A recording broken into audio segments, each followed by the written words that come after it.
Hello friend, SP education में आपका हार्दिक स्वागत है।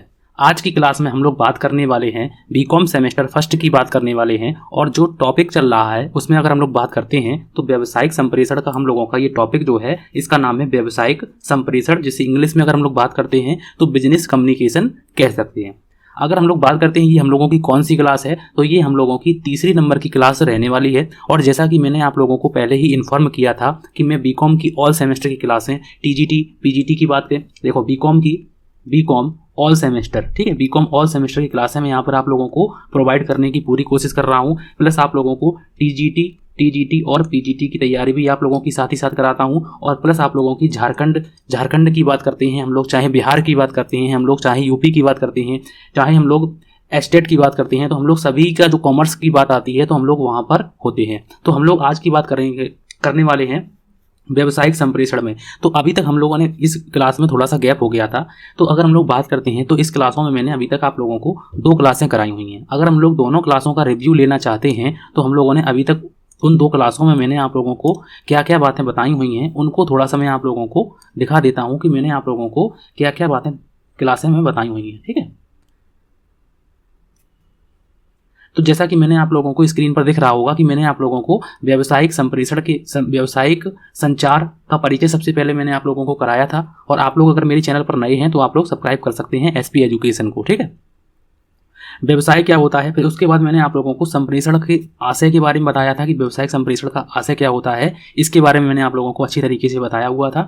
ये सारी की सारी बातें मैंने आप लोगों को बताई हुई हैं, इनको आप लोग अच्छी तरीके से देख सकते हैं। फिर मैंने आप लोगों को व्यावसायिक संप्रेषण की प्रकृति के बारे में बताया था कि व्यावसायिक संप्रेषण की प्रकृति क्या होती है और किस प्रकार से क्वेश्चन पूछे जाते हैं, उसकी भी मैं आप लोगों को बहुत ही जल्द आप लोगों को प्रीवियस ईयर के पेपर जो हैं वो भी मैं आप लोगों को बहुत ही जल्द दिखाने वाला हूँ विद क्वेश्चन के में, ठीक है। उसके बाद मैंने आप लोगों को व्यावसायिक संप्रेषण जो कला है, विज्ञान है, ये इन बातों को मैंने आप लोगों को अच्छी तरीके से बताया था। और ये बातें जो है ये गलत लिखी हुई थी, दोबारा से कॉपी हो गई थी, ये भी बातें मैंने आप लोगों को बताई थी। उसके बाद मैंने अगली क्लास दूसरी नंबर की बात करते हैं तो दूसरी क्लास में मैंने आप लोगों को क्या क्या बातें पढ़ाई हुई थी उसकी बात अगर हम लोग करते हैं तो मैंने आप लोगों को व्यावसायिक संप्रेषण का उद्देश्य बताया था कि व्यावसायिक संप्रेषण हम लोग करते क्यों हैं, इसका क्या उद्देश्य होता है। प्रत्येक काम का कोई ना कोई उद्देश्य होता है, तो ठीक उसी प्रकार से हम लोग व्यावसायिक संप्रेषण के उद्देश्यों को हम लोगों ने अच्छी तरीके से जाना था।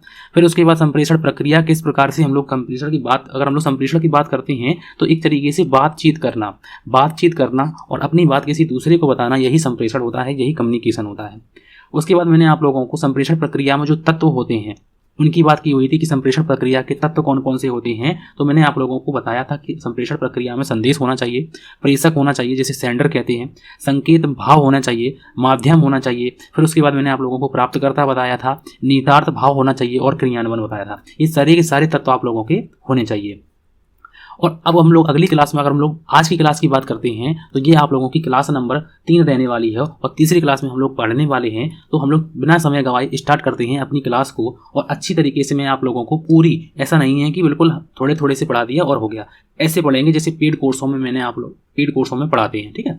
तो प्रतिपुष्टि क्या होती है इसके बारे में समझते हैं कि प्रतिपुष्टि क्या होती है, जिसे फीडबैक कहते हैं।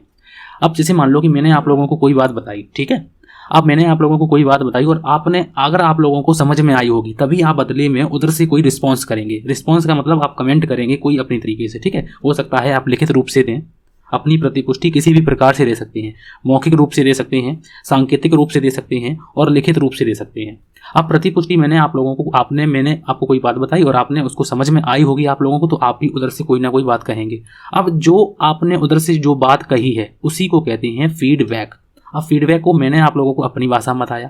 अब हम लोग देख लेते हैं कि लैंग्वेज की भाषा जो हम लोग पढ़ने वाले हैं, इसकी भाषा में हम लोग बहुत ही सुंदर सुंदर राइटिंग में, क्योंकि हम लोगों को लिखना पड़ता है, तो हम लोग इन भाषा को अपनी समझने के लिए तो हम लोग लिख सकते हैं, लेकिन एग्जाम में हम लोगों की समझने वाली भाषा बहुत काम आती है, ठीक है। तो प्रतिपुष्टि की अगर हम लोग बात करते हैं तो प्रतिपुष्टि का प्रबंधकीय विज्ञान में अर्थ समझने से लिया गया है। तो इन्होंने कहा है कि प्रतिपुष्टि का जो प्रबंधकीय विज्ञान में अगर हम लोग अर्थ की बात करते हैं तो यहाँ पर क्या है, समझने से लिया गया है। अर्थात जब एक प्रबंधक का मतलब होता है यहाँ पर मैनेजर रख सकते हैं हम लोग, डायरेक्टर रख सकते हैं, ठीक है। तो जब एक प्रबंधक अपने सहायक से कोई कार्य करवाना चाहता है, जैसे मान लो कि मुझे आपसे कोई कार्य कराना है, आप मेरे अंडर में काम करते हैं और मैं आपका अधिकारी हूं, तो जब कोई प्रबंधक को अपने सहायक से कोई काम करवाना चाहता है तब उस कार्य को तब उस कार्य को किस रूप में किया जाए, तब उस कार्य को किस रूप में किया जाए, उसकी प्रक्रिया को इस बात को अपनी तरह से समझाना प्रतिपुष्टि का अर्थ दर्शाता है। प्रतिपुष्टि जो है वो संदेश प्रक्रिया का अंतिम महत्वपूर्ण तत्व है। संप्रेषण मूल्यता जो होता है वो आदान प्रदान की क्रिया है, क्योंकि मैं आप लोगों को बताऊंगा और आप लोगों के द्वारा कोई कम्युनिकेशन तो होगा नहीं, लेकिन आप लोग कमेंट के द्वारा से आप लोग अपनी प्रतिपुष्टि दे सकते हैं। तो संदेश जो है संप्रेषण, यहाँ पर क्या कहा गया है कि संप्रेषण मूलतः जो है वो आदान प्रदान की क्रिया है। संदेश प्राप्तकर्ता द्वारा देश के क्रियान्वयन, भूमिकाओं का संपादन, संदेश की प्रतिक्रिया आदि की बाधित जानकारी जब संदेश प्रापक द्वारा संप्रेषक को प्रदान की जाती है, अर्थात वापस भेजी जाती है, तो इसको प्रतिपुष्टि कहते हैं। अब आप लोग कहेंगे कि ये बातें कुछ कठिन लगी और मुझे समझ में नहीं आई। ठीक है, मैं अपनी भाषा में बताता हूँ। अब देखो, इधर देखो, संप्रेषण जो है, संप्रेषण मूलतः आदान प्रदान की क्रिया है, ये बात बिल्कुल सही है।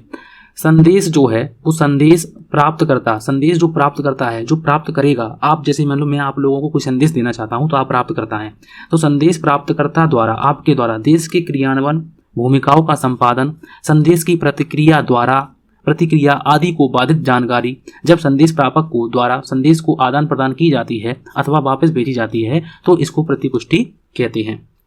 तो प्रतिपुष्टि का मतलब क्या होता है कि मैंने आप लोगों को बताया कि कोई बात मैंने आपको बताई और आपने उधर से अगर आपको समझ में आई तो ठीक, और नहीं आई तो ठीक, तो आप लोग जब उधर से कोई रिस्पॉन्स करेंगे तो उसे कहते हैं प्रतिपुष्टि। ठीक है, तो प्रतिपुष्टि का आप लोगों को अर्थ समझ में आ गया होगा कि प्रतिपुष्टि का अर्थ यहाँ पर क्या कहा गया है। इसको आप लोगों को अच्छी तरीके से मैंने आप लोगों को बताया हुआ है कि प्रतिपुष्टि का मतलब।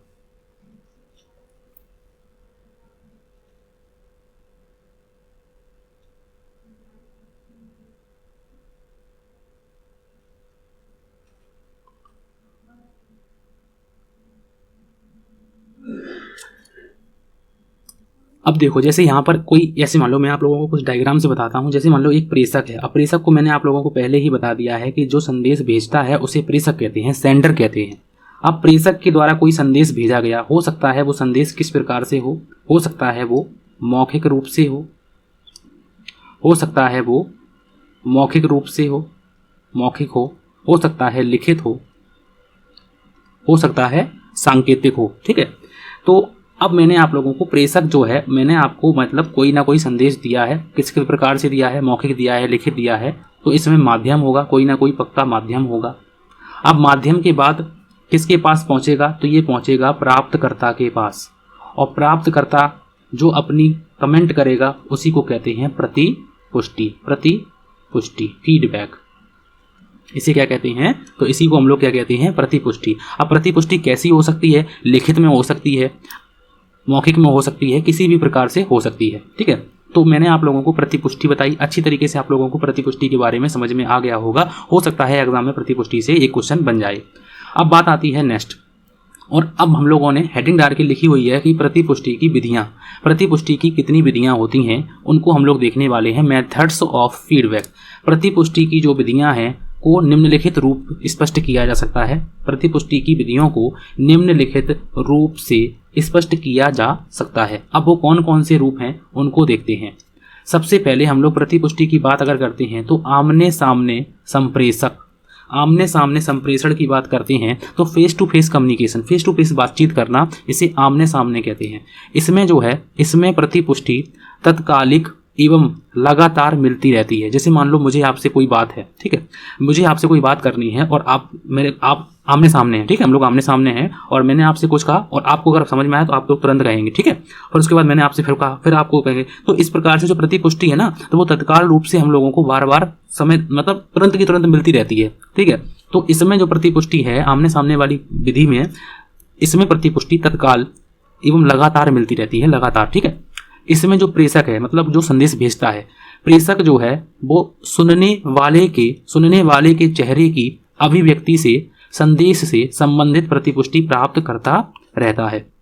अब जैसे मान लो कि मुझे आपको कोई बात कहनी है, ठीक है, मुझे जैसे मान लो आप लोग मेरे सामने ऑफलाइन कोचिंग में पढ़ते हैं। अब मुझे आप लोगों से पूछना है कि आप लोगों को ये बात समझ में आई नहीं आई, तो आप लोगों की कुछ चेहरों से भी मुझे अभिव्यक्ति मिल जाती है। मतलब कि मैं आप लोगों के चेहरे से भी आइडिया लगा सकता हूँ कि कितने बच्चों को समझ में आया और कितने बच्चों को समझ में नहीं आया, क्योंकि जो नई बात समझ में आती है वो अलग ही से लग जाती है, ठीक है।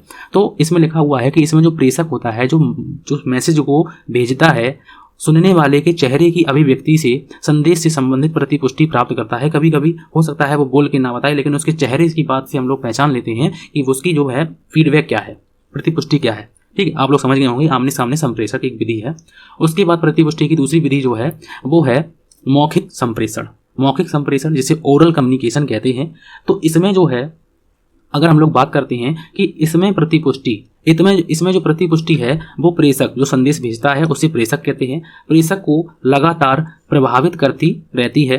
संदेश प्रापक द्वारा दी गई, मतलब कि संदेश जो प्राप्त करता है उसे प्रापक कहते हैं। संदेश प्रापक द्वारा दी गई प्रतिपुष्टि प्रेषक को संदेश को और अधिक प्रभावशाली बनाने में सहायता करती है। मतलब कि जो मौखिक की बात अगर हम लोग करते हैं, मुझे आप लोगों से कोई बात कहनी है और आपको भी कोई बात हमसे कहनी है, तो हम लोग क्या करेंगे कि आपस में बातचीत करेंगे और लगातार हम लोगों को जो है इसमें मौखिक में क्या होता है, लिखित में अगर हम लोग बात करते हैं तो उसका प्रतिपुष्टि थोड़ी सी देर में हो सकती है मिल सके, लेकिन मौखिक में हम लोगों को फटाफट जल्दी हम लोगों को लगातार मिलती रहती है। संदेश प्रापक द्वारा, मतलब संदेश जो प्राप्त करता है, संदेश प्रापक द्वारा प्रतिपुष्टि संदेश प्रेषक को जो भेजता है, संदेश को और अधिक प्रभावशाली बनाने में सहायता करती है। मौखिक संप्रेषण में सकारात्मक प्रतिपुष्टि तालियां अथवा डेस्क बजाकर अभिव्यक्ति की जा सकती है। मतलब जैसे मान लो कि कोई भाषण देता है, कोई टीचर है, कोई अगर सेमिनार अटेंड करता है और उसके जो है भाषण होते हैं, तो कभी कभी क्या होती है कि कुछ बातें हो सकता है ना कहीं जाए मौखिक रूप से, लेकिन कभी कभी तालियां बजाकर, डेस्क को बजाकर उसका हौसला अफजाई किया जाता है। तो इस प्रकार से मतलब हम लोग क्या समझते हैं कि हमें मतलब लोगों को मेरी बात समझ में आई, ठीक है, तभी तो लोग तालियां बजाएंगे, तभी तो डेस्क बजाएंगे। जबकि यहाँ पर लिखा हुआ है कि जबकि नकारात्मक प्रतिपुष्टि की अभिव्यक्ति उबासी दिखाकर, मतलब कि कभी कभी जैसे मान लो कोई लेक्चर हुआ, मान लो स्कूल में कॉलेज में कोई लेक्चर हुआ और कभी कभी हम लोगों को ऐसा लगता है जैसे नींद सी आती है, जमाई भरना, उबासी लिखाना, तो मतलब ऐसा लगता है जैसे कोई बोरिंग सब्जेक्ट पढ़ रहा है। हम लोग बोरिंग सब्जेक्ट सा पढ़ रहे हैं, जैसे हम लोग थ्योरी पढ़ते हैं हम लोग, तो हम लोगों को ऐसा लगता है कि थ्योरी एक नींद सब्जेक्ट है। मतलब जब पढ़ते हैं तब भी नींद आती है, जब कोई देता है स्पीच तब भी हम लोगों को ऐसा लगता है नींद सी आती है। कुछ टीचर लोग होंगे ऐसे, ठीक है, हो सकता है मेरे में भी आप लोगों को आती हो, पता नहीं आती कि नहीं आती। उबासी दिखाकर, जमाई भरकर हम लोग ली जा सकती है। प्रतिपुष्टि जो नकारात्मक प्रतिपुष्टि है, सकारात्मक प्रतिपुष्टि कैसे होती है, तो सकारात्मक प्रतिपुष्टि डेस्क बजाकर अभिव्यक्ति की जा सकती है, जबकि नकारात्मक जो प्रतिपुष्टि है वो उबासी दिखाकर अथवा जमाई लेकर की जा सकती है। उसके बाद नेक्स्ट में अगर हम लोग बात करते हैं, नेक्स्ट जो विधि होती है वो है लिखित संप्रेषण। लिखित संप्रेषण की बात हम लोग करते हैं। लिखित संप्रेषण मतलब कि रिटन कम्युनिकेशन।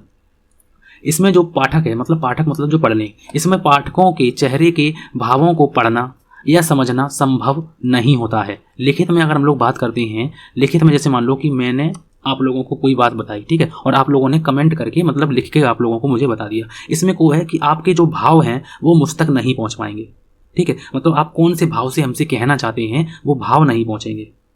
कभी कभी हम लोग बात करते हैं तो बात करने में वो वजन होता है, लेकिन वो मैसेज में वजन नहीं होता है। मैसेज जब करते हैं तो उसमें भाव झलकते नहीं हम लोगों के, ठीक है। तो इसमें पाठकों के चेहरे लिखित संप्रेषण में ये कहा गया है कि इसमें जो पाठकों के चेहरे के भावों को पढ़ना या समझना संभव नहीं होता है, क्योंकि इसमें लिखित रूप से हम लोग देखते हैं। हर चीज़ लिखित में, उसका राइटिंग तो देख सकता है लेकिन उसके भाव नहीं देख सकते हैं, ठीक है। तथा ना ही कोई तत्कालीन प्रतिपुष्टि ही प्राप्त हो सकती है। मतलब कि अगर कोई लिखित में, मान लो कोई लिखित में अगर कोई चीज़ है तो उसकी जो प्रतिपुष्टि है वो हमें तत्काल रूप से नहीं मिल सकती है, क्योंकि ऐसा हम भी उसको लिख के बताएंगे। हो सकता है उसने मुझे लिख के भेज दी है प्रतिपुष्टि, लेकिन अब हम जब भेजेंगे तो हमसे हो सकता है उससे बात करके भेज दें। लेकिन इसमें जो है तथा ना ही कोई तत्कालीन प्रतिपुष्टि ही प्राप्त होती है। हमें जैसे मान लो किसी को कोई बात बतानी है, ठीक है, अब वो कहेगा कि हम मौखिक रूप से नहीं बता पाएंगे, ना ही हम आपको, ठीक है, मौखिक रूप से नहीं बताएंगे, लिखित रूप से बताएंगे। अब लिखित रूप से बताएंगे तो पता नहीं कितना समय लगे, ठीक है। तो इसमें क्या होता है कि इसमें तत्कालीन प्रतिपुष्टि नहीं प्राप्त होती है, बल्कि लिखित संप्रेषण में एक व्यक्ति द्वारा सुझाया गया कार्य स्पष्ट एवं सही होता है, इसमें भ्रांति की कोई संभावना नहीं होती है। हाँ, ये बात जरूर है कि लिखित में सारी चीजें सामने हैं, स्पष्ट हैं और सही होती हैं, क्योंकि लिखेगा बंदा, क्योंकि साक्ष्य है उसके पास। हम लोगों के पास साक्ष्य होता है लिखित रूप से, मौखिक रूप से मान लो कह दिया मैंने आप लोगों को कि हम नौकरी देंगे आपको, और बाद में नहीं दी, तो उसमें मौखिक लिखित नहीं है कोई। और लिखित की अगर हम लोग बात करते हैं, लिख दिया कहीं, तो ये या तो देनी पड़ेगी। ठीक है, तो इस प्रकार से मैंने आप लोगों को प्रतिपुष्टि की 3 विधि कौन कौन सी बताई। एक है हम लोगों की आमने सामने संप्रेषण। ठीक है, हेडिंग ही अगर आप लोग याद कर जाते हैं एग्जाम में, तो आप लोगों के लिए काफी बेनिफिशियल होने वाला है। मौखिक संप्रेषण, पहले ही हम लोगों की आमने सामने संप्रेषण, फेस टू फेस कम्युनिकेशन। दूसरी है हम लोगों की मौखिक संप्रेषण, जिसे ओरल कम्युनिकेशन कहते हैं। और तीसरी है हम लोगों की लिखित संप्रेषण, जिसे हम लोग रिटन कम्युनिकेशन कहते हैं। अच्छी तरीके से आप लोगों को मैंने अपनी भाषा में समझाने की पूरी कोशिश की है। अब अगर हम लोग बात करते हैं और नेक्स्ट में हम लोगों को बात करते हैं कि प्रभावी प्रतिपुष्टि, मतलब कि एक ऐसी प्रतिपुष्टि जो इफेक्टिव हो। इफेक्टिव का मतलब वजनदार हो, कुछ अलग लगे, और प्रभाव मतलब इफेक्ट छोड़े अपना। तो इसमें कहा गया है कि प्रभावी प्रतिपुष्टि कुशलता को विकसित करने के सुझाव क्या क्या हो सकते हैं, कि हमारी प्रतिपुष्टि जो है वो अच्छी लगे और उसको अच्छा मतलब कि करने के हमें क्या क्या सुझाव हैं। तो हम लोग इसको देखते हैं और अच्छी तरीके से समझते हैं कि प्रतिपुष्टि जितनी ही प्रभावी होगी उतनी ही अधिक प्रभावशाली होगी। संप्रेषण प्रक्रिया उतनी ही अधिक प्रभावशाली होगी, क्योंकि प्रतिपुष्टि केवल विदित संदेश को ही प्रभावित नहीं करती है, बल्कि अगले संदेशों को और अधिक प्रभावी बनाने के लिए उचित मार्गदर्शक तत्वों को स्पष्ट करती है। प्रतिपुष्टि को प्रभावी बनाने की कुशलता का विकास करने के लिए निम्नलिखित सुझाव हैं। अब वो सुझाव कौन कौन से हैं उनको देखेंगे। अगर ये कहा गया है कि प्रतिपुष्टि जितनी इफेक्टिव होगी, संप्रेषण प्रक्रिया उतनी ही अधिक अच्छी होगी। मान लो मैंने आपको कोई बात बताई और आपने वो बदले में मुझे प्रतिपुष्टि दी। अब प्रतिपुष्टि जितनी अच्छी होगी, जितनी साफ होगी, जितनी स्वच्छ होगी, उतनी ही मुझे आपकी बात मुझे समझ में आएगी। और अगर प्रतिपुष्टि इफेक्टिव नहीं होगी तो संप्रेषण प्रक्रिया ठीक नहीं मानी जाएगी। तो यहाँ पर कहा गया है कि प्रतिपुष्टि जितनी प्रभावी होगी, संप्रेषण प्रक्रिया उतनी ही अधिक प्रभावशाली होगी, क्योंकि प्रतिपुष्टि केवल एक संदेश को प्रभावित नहीं करती है, बल्कि अगले संदेशों को और अधिक प्रभावी बनाने के लिए उचित मार्गदर्शक तत्वों को स्पष्ट करती है। प्रतिपुष्टि को प्रभावी बनाने की कुशलता का विकास करने के लिए निम्नलिखित सुझाव दिए जा सकते हैं कि हम अपनी जो प्रतिपुष्टि है, या फिर किसी से अगर हम लोग मान लो किसी को अगर आंसर देते हैं तो किस प्रकार से दें, उसमें क्या क्या कुशलता होनी चाहिए। तो इन बातों को हम लोग देखते हैं कि उसमें हम लोग क्या क्या कर सकते हैं जिससे हम लोगों की प्रतिपुष्टि अच्छी बने। तो प्रतिपुष्टि में अगर हम लोग अच्छी करना चाहते हैं तो सबसे पहला है हम लोगों का कि निश्चित आचरणों पर केंद्रित होना चाहिए। तो इसमें कहा गया है कि प्रतिपुष्टि किसी निश्चित प्रक्रिया या आचरण के लिए होनी चाहिए, संपूर्ण या सामान्य रूप से नहीं। जो यहाँ पर लिखा हुआ है प्रेषक लिखा हुआ है, ठीक है। प्रेषक से प्रतिपुष्टि के संदर्भ में यदि यह कहा जाए कि आपका संप्रेषण प्रभावी नहीं रहा तो यह अनिश्चित प्रतिपुष्टि होगी। इसमें प्रेषक द्वारा, ये प्रेषक है, ठीक है, ये जिसमें प्रेषक को सुधार करने में अत्यंत कठिनाई होगी, इसलिए प्रतिपुष्टि किसी आचरण विशेष से संबंधित होनी चाहिए, ना कि सामान्य से। तो प्रतिपुष्टि जो है वो आचरणों पर केंद्रित होनी चाहिए। प्रतिपुष्टि एक निश्चित प्रक्रिया या आचरण के लिए होनी चाहिए, संपूर्ण या सामान्य रूप से नहीं होनी चाहिए। अगर हम लोग नेक्स्ट में बात करते हैं और नेक्स्ट अगर हम लोग कदम सुधारने की बात करते हैं प्रतिपुष्टि को अच्छा करने के लिए, अगर हम लोग नेक्स्ट कदम की बात करते हैं तो अव्यक्तिगत प्रतिपुष्टि रखना। अव्यक्तिगत का मतलब होता है कि यहाँ पर प्रतिपुष्टि जो है वो विशेषता नकारात्मक प्रतिपुष्टि व्याख्यात्मक रूप में होनी चाहिए तथा किसी व्यक्ति विशेष से संबंधित ना होकर संपूर्ण संस्थान या समूह के प्रति होनी चाहिए। ये नहीं है कि अपना ही भला हो, सभी का समझ में आना चाहिए, सभी को हम लोगों को साथ में लेना चाहिए। इस प्रकार की प्रतिपुष्टि होनी चाहिए, अव्यक्तिगत होनी चाहिए, ना कि व्यक्तिगत, ठीक है। क्योंकि व्यक्तिगत नकारात्मक प्रतिपुष्टि प्रेषक को हतोत्साहित तथा हीन भावना के अधीन करती है तो यहाँ पर ये कहा गया है कि जो व्यक्तिगत अगर हम लोग अपनी ही बातें करेंगे, पर्सनल बातें करेंगे, तो ये सही नहीं माना जाता है, क्योंकि प्रतिपुष्टि ऐसी होनी चाहिए जिसमें सभी का भला हो। ठीक है, उसके बाद तो इसीलिए यहाँ पे क्या कहा गया है कि प्रतिपुष्टि अव्यक्तिगत हो, ना कि व्यक्तिगत हो। उसके बाद नेक्स्ट में अगर हम लोग बात करते हैं, नेक्स्ट कदम की बात करते हैं, लक्ष्य साध्य प्रतिपुष्टि होनी चाहिए। लक्ष्य साध्य का मतलब होता है कि हम लोगों को एक लक्ष्य पर आधारित प्रतिपुष्टि होनी चाहिए। ये नहीं है कि ये अभी मैंने थोड़ी देर में ये कहा, फिर उसके बाद ये, फिर उसके बाद ये, मतलब उसमें एक लक्ष्य ही नहीं है। तो प्रतिपुष्टि जो है, प्रतिपुष्टि संदेश के लक्ष्य से संबंधित होनी चाहिए। मतलब उसमें जो संदेश अगर हम लोग देते हैं तो एक लक्ष्य होना चाहिए उसमें भी, ना कि संदेश की संरचना से विशेषता। जब प्रतिपुष्टि नकारात्मक हो तो संदेश परिपक्व के प्रति ना होकर ऐसी प्रतिपुष्टि संदेश के लक्ष्यों से संबंधित होनी चाहिए। मतलब मेरी सीधी सी बात यह है आप लोगों से कि लक्ष्य साध प्रतिपुष्टि होनी चाहिए, लक्ष्य केंद्रित होनी चाहिए, लक्ष्य के आधार पर प्रतिपुष्टि होनी चाहिए। जो संदेश हम देते हैं उसमें हमारा और हम लोगों का लक्ष्य भी होना चाहिए कि ये जो प्रतिपुष्टि मैंने दी है उसमें हमारा ये टारगेट है, गोल ओरिएंटेड होनी चाहिए। ठीक है, उसके बाद नेक्स्ट में अगर हम लोग बात करते हैं, सही समय पर प्रतिपुष्टि देना चाहिए। मान लो अगर मुझे कहा गया है कि आप हमें इतने टाइम तक बताइए, अब मैं उतने टाइम तक नहीं बताता हूँ, तो ये गलत बात है।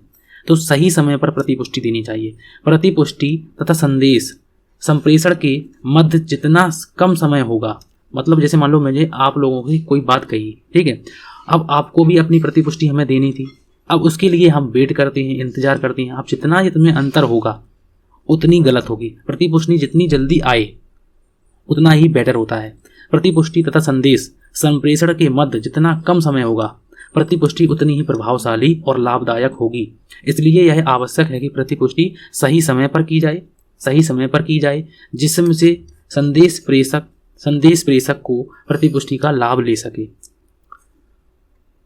उसके बाद नेक्स्ट में बात करते हैं, और नेक्स्ट में लिखा हुआ है कि निश्चित समझना चाहिए, तो सुनिश्चित समझना चाहिए। तो सुनिश्चित समझना का मतलब होता है यहाँ पर कि संक्षिप्त एवं संपूर्ण प्रतिपुष्टि के लिए आवश्यक है कि संदेश प्राप्तकर्ता संदेश को मूल रूप से उसी दृष्टिकोण अनुसार समझे जैसा कि संदेश संप्रेषित किया जाए।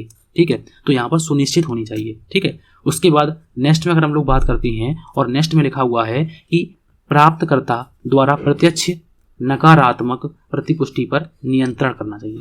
तो प्राप्तकर्ता द्वारा प्रेषक के आचरण से संबंधित प्रत्यक्ष नकारात्मक प्रतिपुष्टि पर नियंत्रण रखना चाहिए। नकारात्मक प्रतिपुष्टि पर नियंत्रण रखना चाहिए। ये नहीं है कि अगर वो आदमी मान लो मुझे मानते हैं कि नकारात्मक प्रतिपुष्टि देनी चाहिए, ठीक है, कभी कभी हम लोग देते भी हैं, ठीक है, लेकिन ये नहीं है कि प्रेषक को भी देखना चाहिए, जो संदेश भेजता है उसको भी देखना चाहिए। हर समय हम लोगों को नकारात्मक प्रतिपुष्टि नहीं देनी चाहिए। ये बात कही गई है कि प्राप्तकर्ता जो संदेश को प्राप्त करता है, प्राप्तकर्ता द्वारा प्रेषक के आचरण से संबंधित प्रत्यक्ष नकारात्मक प्रतिपुष्टि पर नियंत्रण रखना चाहिए, क्योंकि ऐसी प्रतिपुष्टि प्रेषक को हतोत्साहित करती है। ये बात है यहाँ पर लिखी हुई है। हतोत्साहित करती है मतलब उसको उत्साहित नहीं करती है, हतोत्साहित करती है, थोड़ा सा उसको अच्छा नहीं लगता है। ठीक है, उसके बाद अगर हम लोग बात करते हैं तो उसके बाद तो नहीं है, इतने हमने आपको बताए कि जो सबसे पहले हम लोगों ने प्रभावी प्रतिपुष्टि जो है कुशलता को विकसित करने के सुझाव अगर हम लोग मांगते हैं तो उसमें सुझाव सबसे पहले क्या है कि जो सुझाव है उसमें है निश्चित आचरणों पर केंद्रित होनी चाहिए प्रतिपुष्टि। उसमें एक आचरण होना चाहिए, ये नहीं है कि आज ये कल ये। ठीक है, संपूर्ण की बात नहीं करनी चाहिए, उसमें अपनी बात करनी चाहिए। बिहेवियर की बात है, हम लोग स्पेसिफिक बिहेवियर होना चाहिए। ठीक है, उसके बाद अगर हम लोग बात करते हैं कि अव्यक्तिगत होनी चाहिए, ठीक है, इम्पर्सनल होनी चाहिए, मतलब कि पर्सनल ना होके इम्पर्सनल होनी चाहिए। अव्यक्तिगत प्रतिपुष्टि होनी चाहिए, सभी को ध्यान में रखना चाहिए, अपना ही भला नहीं सोचना चाहिए। उसके बाद यहाँ पर कहा गया है कि लक्ष्य केंद्रित होनी चाहिए, लक्ष्य आधारित होनी चाहिए। उसके बाद यहाँ पर कहा गया है कि प्रतिपुष्टि सही समय पर दी जानी चाहिए। ठीक है, और उसके बाद कहा गया है कि सुनिश्चित होनी चाहिए, जो संदेश है उसी के अनुसार होनी चाहिए। ये नहीं है कि संदेश कुछ है और प्रतिपुष्टि कुछ है। ठीक है, उसके बाद प्राप्तकर्ता द्वारा प्रत्यक्ष नकारात्मक प्रतिपुष्टि पर नियंत्रण रखना चाहिए, मतलब कि प्राप्तकर्ता को प्रत्यक्ष नकारात्मक प्रतिपुष्टि पर नियंत्रण रखना चाहिए। ठीक है, तो मैंने आप लोगों को आज की क्लास में अगर हम लोग बात करते हैं तो मैंने आप लोगों को आज क्या क्या बता दी। तो मैंने आप लोगों को प्रतिपुष्टि के बारे में अच्छी तरीके से आप लोगों को बताया और समझाया, प्रतिपुष्टि क्या है, इसको किस प्रकार से समझते हैं और इसका अर्थ क्या है। उसके बाद मैंने आप लोगों को प्रतिपुष्टि की विधियां बताई, 3 विधियां मैंने आप लोगों को बताई, आमने सामने संप्रेषण, मौखिक संप्रेषण और लिखित संप्रेषण। ठीक है, ये आप लोगों को आराम से याद भी हो गई होगी। उसके बाद मैंने आप लोगों को प्रभावी संप्रेषण मतलब प्रभावी प्रतिपुष्टि को कुशल विकसित करने के जो सुझाव हैं वो अगर हम लोग बात करते हैं तो वो क्या क्या सुझाव हैं, किस प्रकार से हम अपनी प्रतिपुष्टि को अच्छा कर सकते हैं, तो वो मैंने आप लोगों को बताया कि निश्चित आचरणों पर केंद्रित होनी चाहिए, और मैंने आप लोगों को बताया कि अव्यक्तिगत होनी चाहिए, लक्ष्य केंद्रित होनी चाहिए, ठीक समय पर देनी चाहिए, सही समय पर देनी चाहिए, सुनिश्चित होनी चाहिए और प्राप्तकर्ता द्वारा प्रत्यक्ष प्रतिपुष्टि नियंत्रण रखना चाहिए। तो मैंने आप लोगों को आज आप लोगों की क्लास नंबर 3 थी। मैंने आप लोगों को अच्छी तरीके से कम्युनिकेशन के बारे में बताया और समझाया। अगर आप लोगों को क्लास अच्छी लगती है तो प्लीज़ इसको लाइक जरूर करें और एसपी एजुकेशन चैनल को सब्सक्राइब जरूर करें, क्योंकि मैं आप लोगों को पूरी कम्युनिकेशन और ऑर्गेनाइजेशन, मैंने आप लोगों को ऑर्गेनाइजेशन की क्लास जो है वो मैंने आप लोगों की 13 क्लासें आप लोगों की ऑर्गेनाइजेशन की 12-13 क्लासें कराती हैं, और भी मुझे आप लोगों को करानी है। 12 नंबर की क्लास हम लोगों की हो चुकी है विद एमसीक्यू के। मैंने आप लोगों को सारी बातें बताई हुई हैं, विद क्वेश्चन मैंने कराए हुए हैं कि क्वेश्चन किस प्रकार से ओल्ड पेपर किस प्रकार से पूछे गए हैं, वो भी मैंने आप लोगों को अच्छी तरीके से बताया हुआ है। अगर आप लोगों को चैनल पसंद आता है तो प्लीज़ आप लोग लाइक करें और चैनल को सब्सक्राइब करें। आज की क्लास के लिए थैंक यू फॉर वॉचिंग।